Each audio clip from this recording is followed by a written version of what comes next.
যারা শাসক দলে আছে আমাদের মতামতের ভিত্তিতে গঠনমূলক অবশ্যই যেগুলো হবে সেগুলোকে গ্রহণ করবে। স্পিকার স্যার, আপনার অনুমতি নিয়ে দু একটা কথা বলবো, যদি এই প্রসঙ্গ নয়।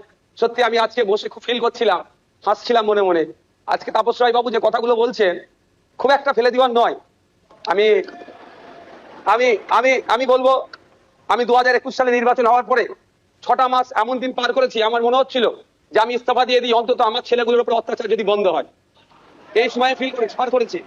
পোস্ট পোল ভায়োলেন্সে 2021 সালে, আমি এতে কিন্তু বিজেপিকে ধরার সার্টিফিকেট দিচ্ছি না, কিন্তু 2021 সালে যে সমস্যার সম্মুখীন আমরা হয়েছিলাম, আমাদের কর্মী খুন হয়েছিল, একাধিক বাড়িঘর লুটপাট হয়েছে, ভাঙচুর হয়েছিল, সে অর্থে। তবে হ্যাঁ, একটা জিনিস, এই 2026-এ দাঁড়িয়ে কিন্তু বেশ কিছু ধর্মের স্থান আক্রান্ত হয়েছে। মাননীয় মুখ্যমন্ত্রী মহাশয়কে এবং বিজেপি যারা আছে তাদেরকে বলবো সেইগুলো আপনারা লক্ষ্য রাখবেন। আজকে এই হাউসে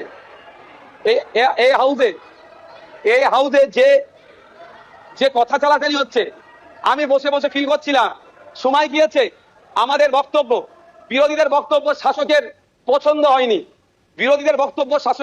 হয়নি, চিৎকার করে বন্ধ করে দেওয়া হয়েছে। এই হাউসেও কিন্তু 21 থেকে 26 আমরা দেখেছি। আমরা আশা করব ওই দিনটা আসবে না। আমরা বিরোধী যারা আছি গঠনমূলক প্রস্তাব রাখবো, শাসক দল যারা আছেন তারা গ্রহণ করবেন। মাননীয় মুখ্যমন্ত্রী মহাশয় একটা কথা বললেন, খুবই ভালো লাগলো। আমরা যারা একাধিকবার বিভিন্ন দপ্তরে লেটার করেছি, ন্যূনতম রেকগনাইজ আমাদের লেটারকে করা হয়নি, ইনক্লুডিং চিফ মিনিস্টারের কাছে। আজকে যে কথা বলেছেন এটাকে আমি স্বাগত জানাচ্ছি, যে উনি অন্তত কথা বলেছেন যে মিনিস্টাররাও রিকগনাইজ করবে, অর্থাৎ প্রাপ্তি স্বীকার করবে। আর একটা কথা উনি বলেছেন, অল্প হলেও কাজ করব। আমরা বিরোধী, আমরা পজিটিভ কথা বলবো, রাজ্যের স্বার্থে বলবো, রাজ্যের জনগণের স্বার্থে বলবো। অহেতুক বিরোধিতা করার জন্য বিরোধিতা আমরা করব না। সুতরাং মুখ্যমন্ত্রী মহাশয়কে বলবো, অল্প নয়, আমরা যেগুলো আর্গুমেন্ট করব, আমরা যে ডিমান্ডগুলো রাখবো, ব্যক্তি স্বার্থের জন্য নয়, মানুষের স্বার্থে, নির্বাচিত হয়ে এসেছি তাদের স্বার্থে, সেগুলো আপনি পুরোপুরি যদি আমাদের জন্য, বাংলার মানুষের জন্য করেন, আমরা আপনার কাছে অবশ্যই কৃতজ্ঞ থাকবো। আবারও মুখ্যমন্ত্রী মহাশয়কে ধন্যবাদ জানাবো। দীর্ঘদিনের স্বপ্ন এটা আমাদের সকলেরই, যে আমাদেরকে নির্বাচিত করে এই হাউসের মধ্যে পাঠাচ্ছে।